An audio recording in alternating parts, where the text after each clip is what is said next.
Good morning. Good morning. What if we told you you are not failing as a parent? You're not wrong, you're not a bad parent. Everything that you are doing is successful based on what you hold inside from your past, and in particular from your childhood. Yeah.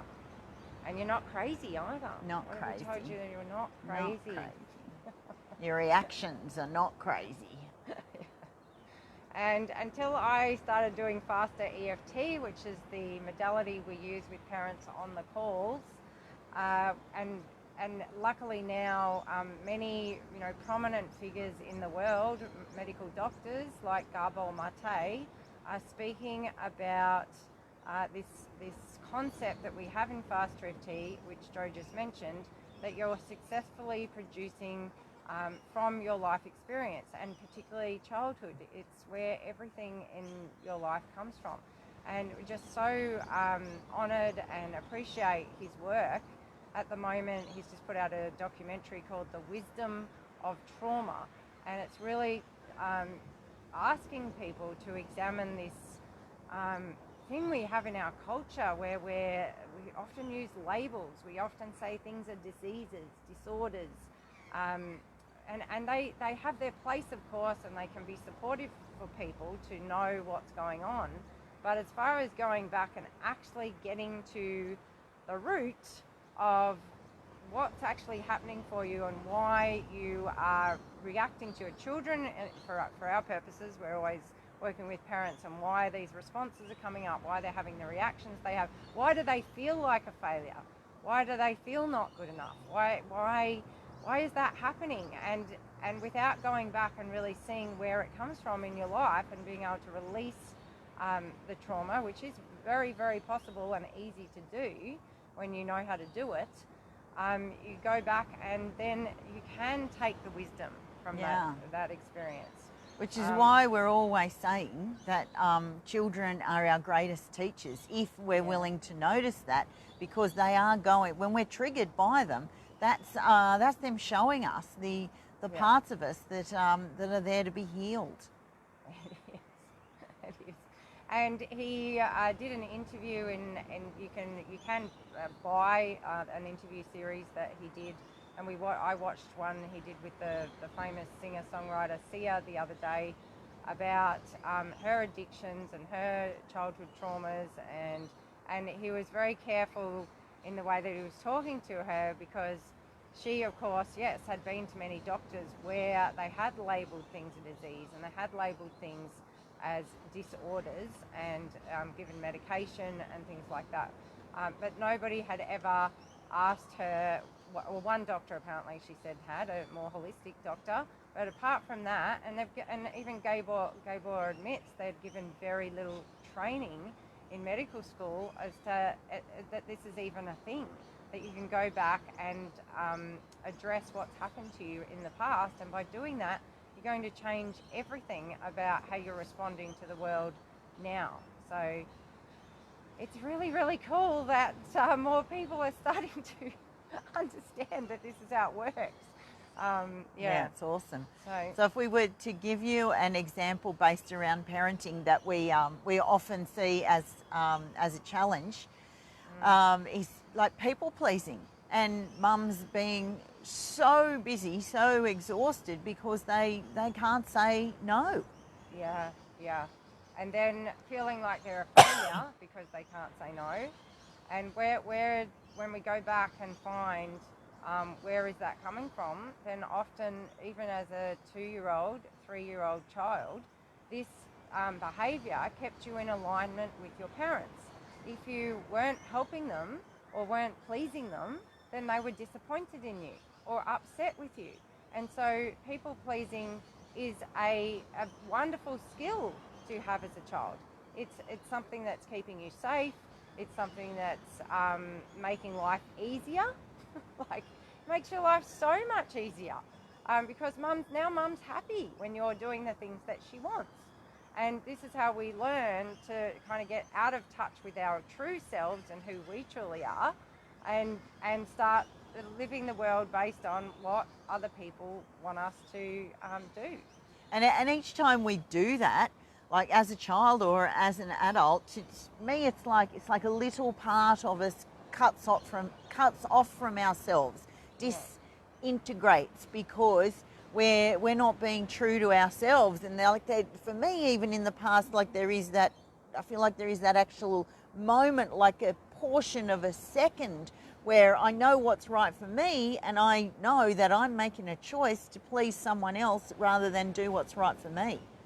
Yes, yes. And then, of course, when it shows up in our adult lives, we start beating ourselves up and going, why can't I change this? Like, logically, I understand I should be able to say no. But that moment comes along and something takes over me, and again, I didn't say no again. And that's why when we go back and actually address where these experiences were had very early in life, like 2, 3, 4 years old, where you became mum's helper, or you became the helper if you're an older sibling, maybe you're looking after younger siblings, and so that sometimes there's a lot of resentment as well around these behaviours that you have because they came from giving up a part of yourself.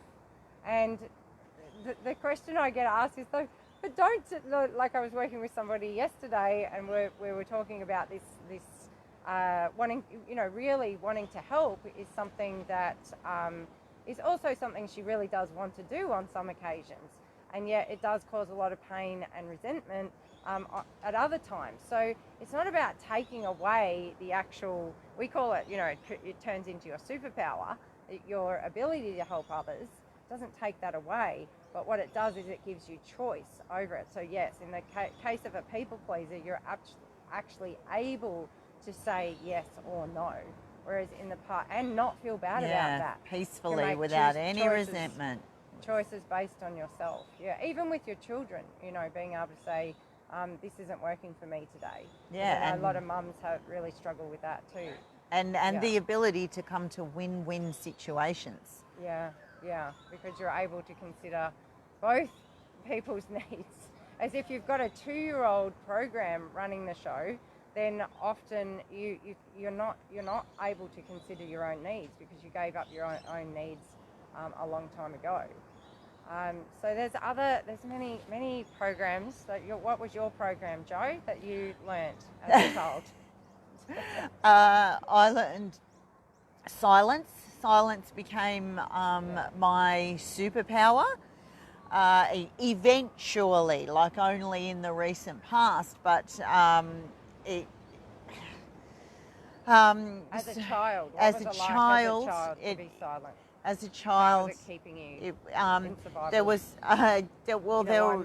It was quite loud in my family, and there was my older sister, and one of my parents would argue a lot, and I didn't want to be like that. I didn't want to be involved in what I saw. So I developed an ability to stay silent and to say very little words, but to say words that wouldn't exacerbate the situation, and an ability to be in and around people who had a whole range of emotions, and I could stay separate from them. I wouldn't cry with them. I wouldn't get angry with them.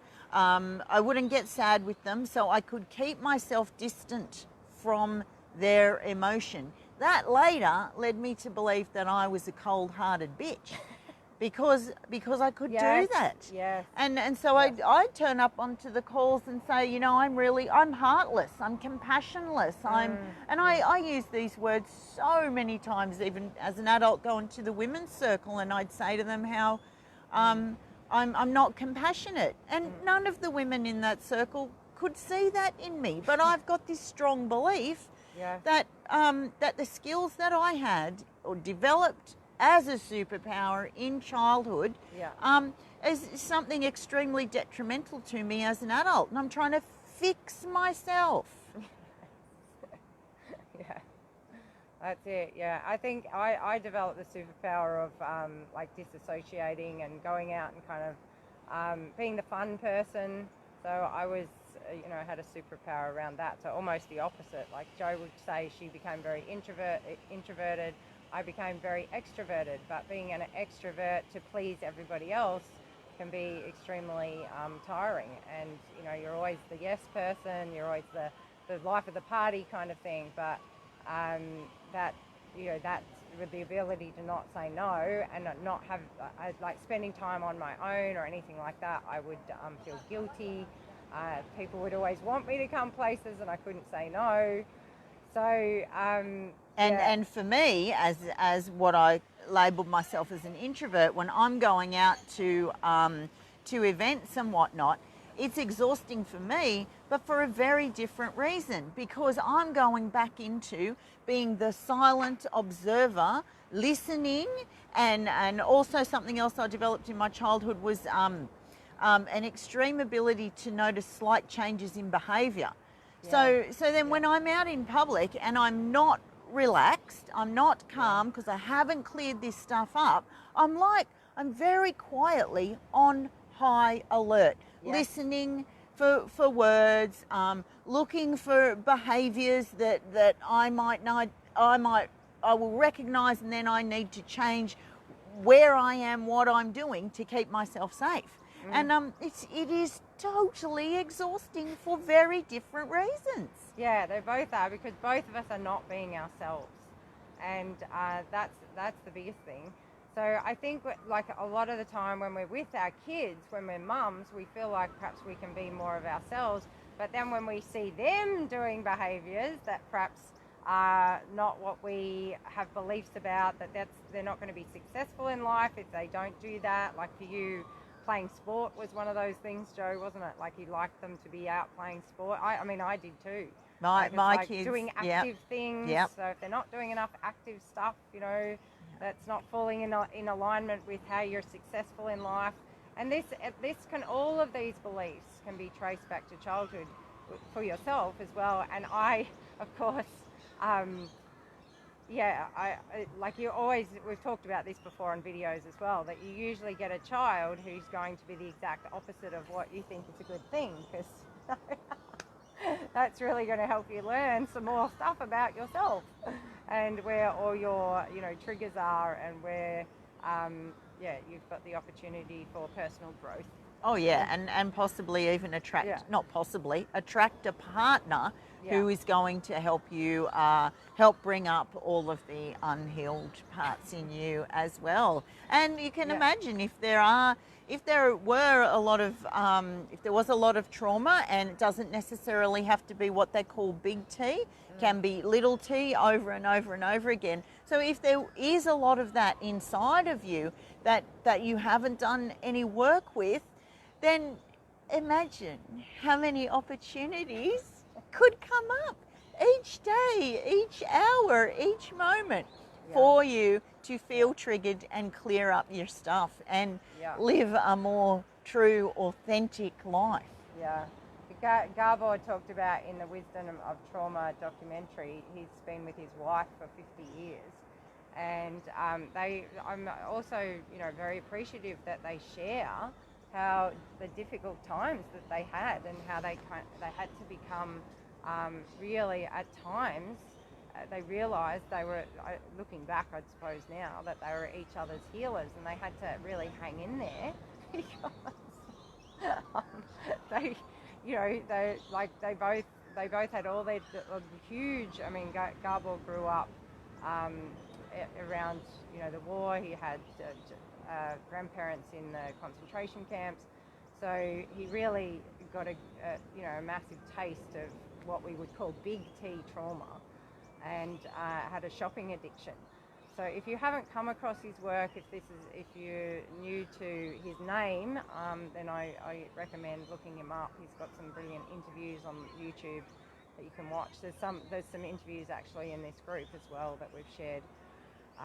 But yeah, he's really showing the world that this is a possible thing to do, that there's wisdom. When I take all my parents on the calls, like, they are actually really amazed when we take them back to childhood, and even all the way back to birth.